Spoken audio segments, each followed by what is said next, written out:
Hi everyone, Icy Angel here, or icythecure@gmail.com. I wanted to make a video, since it's been a minute, about what it's like to have interstitial cystitis, and also what it's like on the other side of having interstitial cystitis. For those of you who do not know, IC is the interstitial lining of your bladder is thinning, and there may or may not be ulcers forming in that lining. So anything that is acidic will disturb the bladder and make it feel like a chronic bladder infection or a chronic UTI, even when there's no bacteria in the bladder. So when that happens, a lot of other things happen to our body. You know, we have a more acidic pH balance, which diseases are born in acidic bodies. So then it's very common to develop other ailments. A lot of people will get stomach problems. The most common would be like endometriosis or pelvic floor dysfunction, sort of the pelvic floor shutting itself off to protect the bladder from any intruders or anything that can cause pain.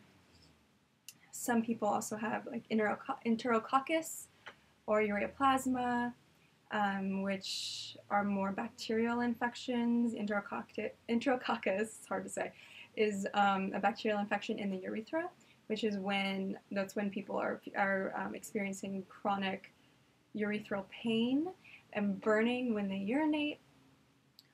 It can happen with IC. It's a very common side effect with IC, but also if your IC starts to heal, and you're still feeling that, you might have that bacteria in your urethra, so it's good to get checked for it. So that's sort of the physical of what it feels like: a chronic bacterial infection, chronic UTI, chronic bladder infection. And in other videos, I discuss how to minimize the pain through diet and alkaline water and an alkaline diet. You know, and acid-free, completely meat-free, while your body's sort of rejuvenating and healing. But there's also an emotional aspect to having IC that a lot of people don't really talk about as much. They talk more about the physical, but the mental effects of having interstitial cystitis, they're heavy. And I wanted to talk about those. Because when you're walking around, I know from my experience as a woman with IC, there are men with IC, and I know that that pain that they experience is a little different. And I'm sure that there's a similarity to the emotional feelings that go along with it. You walk around sort of feeling more than helpless and more than hopeless. And it starts to feel like, even if you have a very happy life, even if you have a very supportive group around you, loved ones, family, people who are always there for you, and you're happy in every other aspect of your life, to have pain in your body like that, and especially in this area, it sort of begins to feel like, if I have to live my life this way, then I don't want to live it. Even if the rest of my life is happy, I don't want to live life this way. I can't. You start to slow down. It affects your mental clarity. It affects how fast you move. It affects your work ethic. It affects your relationships. You know, you begin to not feel like a woman or a man when you have this condition, and you become afraid of sex, and you become afraid of intimacy because everything hurts. And you're always hurting, and getting out of bed is a task. Getting out of the shower is a task, or getting out of a bathtub. Like, that might be the only way you find relief, is sitting in a bathtub. And it's scary, and it feels very lonely. So I hope that this video is also helpful for partners of people with IC, or friends or family, so that you maybe know how to support your loved one better. It's an awful feeling to feel just completely worthless and shut down. I remember for me personally, I was walking around and I was afraid of men even looking at me, because I had this thought in my head that, well, I can't do that with you, so I can't be intimate with you. So even taking sex out of the equation, I do not feel good enough. Who wants to love this sick girl? And someone said that to me. Someone said to me while I was at work one day, you know, you really shouldn't talk about your condition as much as you do, because nobody wants to date a sick girl. People want healthy people. And then, you know, it becomes your thought process. I'm not worthy of anything. I'm going to be alone forever, and anyone who tries to be with me, you know, I should just do them a favor and walk away, because I'm not capable. And this causes a lot of mental issues. Like, you start, for me, I started seeing therapists and feeling like they were all looking at me like, no, you're a rape victim.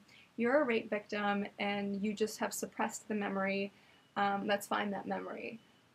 But, you know, I was never physically raped. I was definitely used in a lot of circumstances, but more often than not, that feeling of don't touch me or I'm going to cry came from interstitial cystitis, and it came from painful sex, and it came from constantly being in pain in the place that was supposed to make me feel like a woman. And trying to return to feeling like a woman took me years. It took me a long time, and you'll see I've documented a lot of the process, but it's depressing, and it's hard. And as much as your loved one tries to understand, it's like, it still doesn't seem like enough. Like, I would date guys, and they were awesome, like sweet guys, who I would say, hey, I have this thing called interstitial cystitis, and they would go home and research it. And I thought, like, that was amazing. You know, you actually care enough to learn about what's going on with my body. But it didn't change the fact that I couldn't look at myself in the mirror and think, like, you're worth something. For me, it was, you're not worthy of love. You're not worthy of anything, because you can't perform, because you're always in pain, because you are a burden. There are a lot of ways to manage these feelings. It takes time. It's possible on your road to healing. I'm now on the other side of that, so I want to talk about that now. This video is getting kind of long. Now I've healed for the most part physically, and my mental roller coaster is still a nightmare, but it gets better all the time, and having supportive people in my life really does help. There's a lot of fear in me still that it takes time to work through, but I'm definitely feeling more of a woman. I feel a lot of relief around my body and my sexuality and my health. It's almost like, okay, I can finally relax. I'm not in as much pain anymore. I'm not constantly clenched and scared and living in fear. I just can be, and I can just exist. And I want everyone to know that this is possible. But you have to be consistent with not only the IC diet that I've laid out for you, as well as many other IC peeps that have worked for them. But also mentally, you know, I don't know if that means yoga or mindfulness or meditation or getting a coach, a life coach, or seeing a therapist, taking dance classes, working out more, whatever is your safe place, the place that you can go and feel connected to your body, which is another thing, is connecting to your body after this, because when we're so sick and we're in pain all the time, we disconnect from our body. I don't want to be in there anymore. So reconnecting and recentering and healing, and all of this takes time, but I want everyone to know that it's possible. It's completely possible, and it feels good on this side. So just know that you're not alone, because a lot of people feel this. And anytime, you know, that you feel low like this, or you feel so depressed that you just can't do it anymore, I've I've helped a lot of people through this.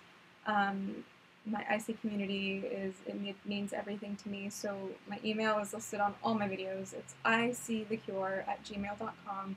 Feel free to reach out. I've done, plenty of Skype conversations with people. So just don't give up. Don't give up yet, because you can heal your life. If I can, this girl, so can you. Best of luck.